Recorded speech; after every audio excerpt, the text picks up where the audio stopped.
É um pouco mágico, cara, E na a minha gente, opinião. e a gente aprende muitas coisas. Eu aprendi. Nós mantivemos por muito tempo uma comunidade terapêutica de dependentes químicos de álcool e drogas. E no tempo que eu morei, que eu vivia aqui em São Paulo, eu era muito amigo dos violeiros da noitada, da boca. Infelizmente, nesse período que eu fui fazer sucesso, viajei, quando eu voltei, muitos desses amigos meus, que moravam ali na boca, ali na região da Guaianazes mesmo, estavam no crack. Assim, tava um mendigo dormindo na rua. Então eu vinha buscar um amigo meu, pegava o carro, pegava uma companhia, vinha de Belo Horizonte, vou buscar o fulano e vou internar ele. Chegava lá, o cara me cuspia, o cara me batia, me xingava, porque não queria vir. Ali eu comecei a descobrir que o amor era decisão e não sentimento. Naquele momento eu não estava amando um cara cheirando mal, me batendo, me escrotando no meio da rua, dizendo que eu pensava que eu estava fazendo aquilo porque eu tinha dinheiro, não sei o quê. E eu dava um abraço nele assim, colocava na minha cabeça assim, eu amo demais essa pessoa, eu amo demais esse cara. E conseguia levar ele, e daqui a pouco eu estava amando mesmo. No meio da viagem eu já estava amando aquela pessoa, no começo não. Então eu descobri que amor não está ligado a sentimento, está ligado a decisão. A gente não acorda todo dia amando a mulher da gente, cara, como se fosse a primeira vez. Você decide amar aquele dia e aquilo se torna uma realidade. Então, esse tipo de coisa que eu comecei a crer que há um ser superior que promove isso. Porque só nós, pela nossa condição humana, nós, seres humanos, eu, você, o Fabiano, o Igor Monark, nós amamos se, amamos porque, amamos quando. E quando eu comecei a ler na Bíblia e entendi o amor de Jesus como ser humano, não como aquele cara que ensinava pra gente na escola, que era um velhinho de barba, ficava num trono te olhando, você que fizesse um errinho, ele te jogava um raio na cabeça. Essa é a imagem que nós criamos. Quando você olha para Jesus na cruz, se entregando como ser humano por nós, aí eu consegui entender a verdadeira profundidade, largura, grandeza desse amor. Então, amor hoje eu não sou incondicional, religioso, não sou religioso, mas eu tenho essa conexão. Entendi. Tu também compartilha isso aí? Mesma coisa. O pensamento nosso é igual com relação a isso. Mas o que levou vocês a pensar assim? Foi Sempre tiveram essa força interna? A gente passou por algumas experiências na vida e que nos levou a uma coisa que a gente acreditava, mas levou a gente a ter certeza disso. Nosso saudoso pai teve um problema de saúde, onde ele chegou de viagem depois de passar um ano sem vir em casa. E os médicos deram para ele um diagnóstico de que ele teria que fazer a hemodiálise e um transplante de rim.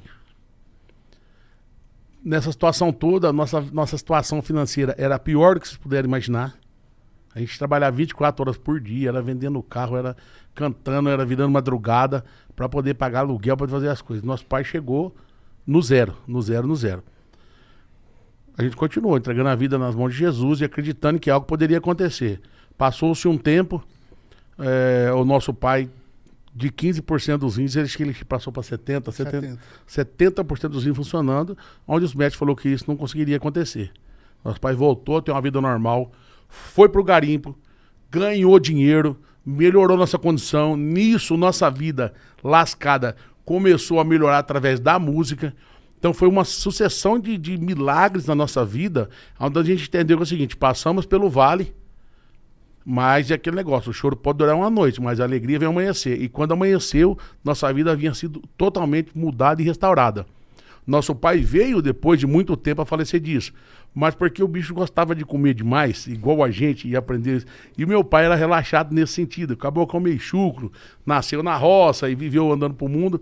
Então ele passou por isso, mas tudo que ele sonhou, que eu falei, de ter filhos artistas, Deus deu essa oportunidade pro nosso pai. Foi incrível. De melhorar a vida, de andar com a gente, de ir no Faustão várias vezes, de ir em todos os programas de televisão, de ir pra Jaguariúna com uma semana de ingresso vendido, mais de 60 mil pessoas, de travar a BR.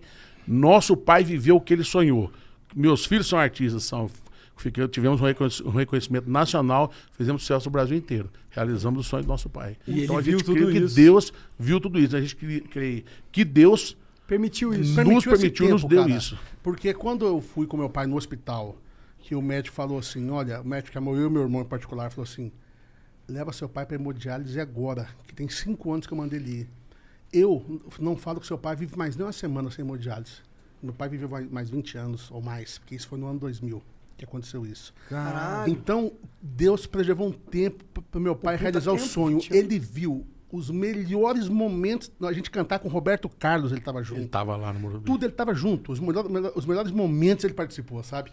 Então a gente é muito realizado, a gente pensa, pô, meu pai morreu tão novo, cara, 64 anos. Só que meu pai viveu uma vida que uma pessoa comum precisa viver 120 anos para fazer o que ele fez. Viajar pelo Brasil e alguns países ao entorno trabalhando, fez o que quis. Um cara que ia para dentro da mata com 20, 30 homens e lugar que o homem nunca tinha colocado o pé, ele colocou, e ganhar dinheiro e fazer negócio. Então a gente é muito realizado hoje e por poder ter proporcionado também para ele depois, né, um certo conforto, um luxo. Depois que a gente estourou, meu pai não precisou preocupar mais com nada. Sim. Então nós somos bem... Isso aí não é algo que a gente não teve nenhum remorso. Aham. Quando vocês viraram como artistas mesmo, assim, tipo, estouradaço máximo, como que foi essa conversa com seu pai? Cara, eu vou te lembrar o primeiro dia. Eu vim para São Paulo passar um fim de semana. Eu trabalhava de office boy e o Fabiano era vendedor de carro. Eu vim assistir um show que ia ter no Sesc Pompeia, que era um show do Almir Sater, Zé Coco do Riachão e Zé Mulato e Cassiano. E eu trouxe a viola. Aqui em São Paulo eu conheci um sanfoneiro, morava lá no centro da cidade. Eu estava hospedado lá e ele estava morando por lá também. Eu estava no apartamento de um amigo. Esse sanfoneiro falou, César, vamos dar uma volta aí, senhor, bater viola nos botecos aí, à toa. Eu falei, tá bom, você sabe tal música? Tinha um repertório mais ou menos parecido? Sei, então vamos. Comecei a rodar com esse sanfoneiro nos botecos, tocando viola e ele sanfona. Naquela noite, eu ganhei 2 vezes o que eu ganhava por mês trabalhando de office boy. Ganhei de gorjeta. Tu me contou. Cara, o pessoal ia colocando gorjeta dentro da viola. Cara, eu falei, Maneiro. meu amigo, voltar a trabalhar de office boy, acordar às 6 da manhã pra pegar ônibus, nunca mais. Dali eu já liguei pra onde eu trabalhava e falei que eu não voltava mais. E meu pai estava no Amapá nessa época, me autorizou, que ele tinha que autorizar tudo, e arrumou um lugar para morar em São Paulo com um amigo dele, eu fiquei morando. Daí comecei a vir para Belo Horizonte, querer fazer dupla sertaneja. Aqui em São Paulo eu já estava cantando com algumas pessoas e tal. Aí ensaiava com um, ensaiava com outro. E um dia eu tinha ensaiado umas 6 horas com um cara lá de Belo Horizonte. Eu tinha ido passar uma semana lá. O Fabiano tinha chegado do trabalho, tinha uma televisão velha na sala, um sofá, ele deitado no chão, assim, encostado no sofá, com o pé lá no negócio da televisão, assistindo televisão. Eu olhei para ele assim e falei, Fabiano, vamos voltar com aquele negócio de dupla sertaneja, de cantar? Ele só fez assim pra mim, bora, vamos. O que passou nem na me tua olhou. cabeça? Nem me olhou. Tu topou na hora? Na hora eu já gostava de fazer isso, né? Aí eu Tava de saco cheio de vender carro, né? Aí tinha tipo 7 horas da noite, meu pai ligava pra gente, que ele ligava via rádio. Aí ele ligou, e aí meu filho, bom, pai, conversei com o Fabiano aqui, nós vamos começar uma dupla sertaneja pra valer agora, sério. Ele, meu pai, o que vocês precisam?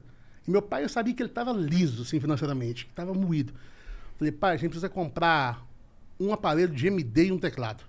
A MD era um mini disc, não sei se vocês lembram, cara. Um MD e um teclado. Ele falou assim, olha, quanto é que custa? Eu, $400 o MD, $280 o teclado, que comprava no Paraguai, né, na época. Ele falou, como é que faz? Não, só encomendar o cara atrás e paga aqui. Quanto tempo? Uma semana. Falei, então você pode encomendar que eu não sei o que eu vou fazer, mas eu vou pagar isso aí. Caralho. Tu tinha quantos anos? Vocês tinham quantos anos? Eu tinha, nessa época eu tinha uns 18 anos, 17 Eu anos. tinha pouco mais, 20, 21. É, Fabiano tinha uns 21.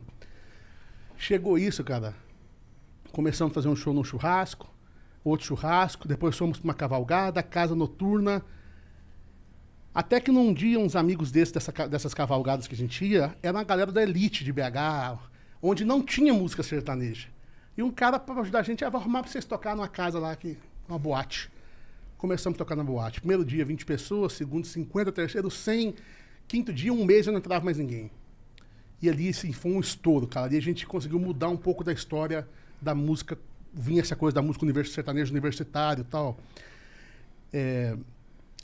E de lá pra cá, graças a Deus, foi só degrau por degrau. A gente não teve aquele momento assim, pô, vamos parar, vamos desanimar. Não, porque foi muito rápido, foram 5 anos só. For pensar em amigos nossos como Vitor e Léo, que 20 e tantos anos tocando à noite, sem desistir, né? Por isso que o sucesso está na persistência. Cantar bem hoje não é fator fundamental para fazer sucesso. Pra gente as coisas andaram rápido. Então, com 5 anos, a gente já gravou o nosso primeiro DVD, que já fomos lá para 1 milhão e aquela coisa toda, e não paramos mais. Entendi. E tu também curte, assim, porque o César a gente já conversou, eu sei que ele curte uns caras das antigaça, né? Escuta esses caras das antigaças, tu também? Também. Também é a tua referência? A nossa base, a minha base musical é a turma das antigas, né? Então, ali do Milionário José Rico. O César é um pouco antes de mim, apesar de ser mais novo, né? O Cezinha tá lá atrás. Raul Torres de Florence Rielli, o Tião Carreiro e Pardinho. Caralho, então, eu não faço a menor ideia de quem são esses caras, o que é esquisito, né? A música sertaneja tá onde tá hoje, porque essa turma lá atrás Mas começou, eles são a raiz disso tudo. Mas se eu pegar uma música aqui que foi escrita há quase 60 anos e cantar um trechinho, você já ouviu em algum lugar. Quer ver? Toda vez que eu viajava pela estrada de ouro fino, de longe eu avistava a figura de um menino. Menino da porteira. Com certeza, é. Caralho, 60 anos, é? 60 anos. Nossa senhora. Esse menino tá velho já, né?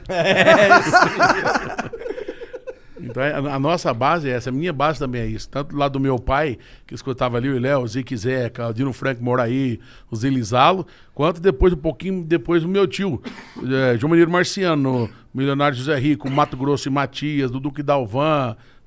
Aí depois veio, né? Chitão, Zezé. Milionário de José Rico é muito bom esse nome. É bom pra caramba. Muito bom. Muito bom e uma das maiores duplas da nossa música Deixa eu contar um sertaneja. caso pra eles aqui. Que Conta aí. o Zé Rico é o cara mais fora da casinha que já existiu no universo. Por quê? Ele era doido.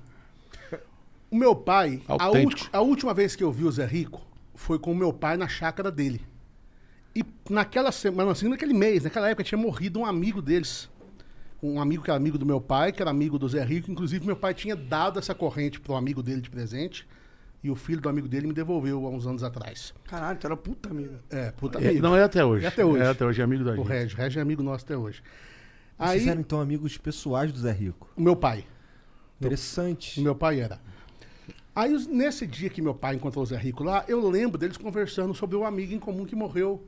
O Zé Rico falou: Ô Zum, e o Tapira, nosso amigo, hein, rapaz? Que coisa, tal. E falou aquilo, que foi um assassinato e tal.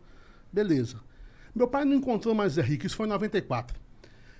Quando foi em 2007, ou 2010, nós íamos gravar com o Roberto Carlos, aqui no Morumbi.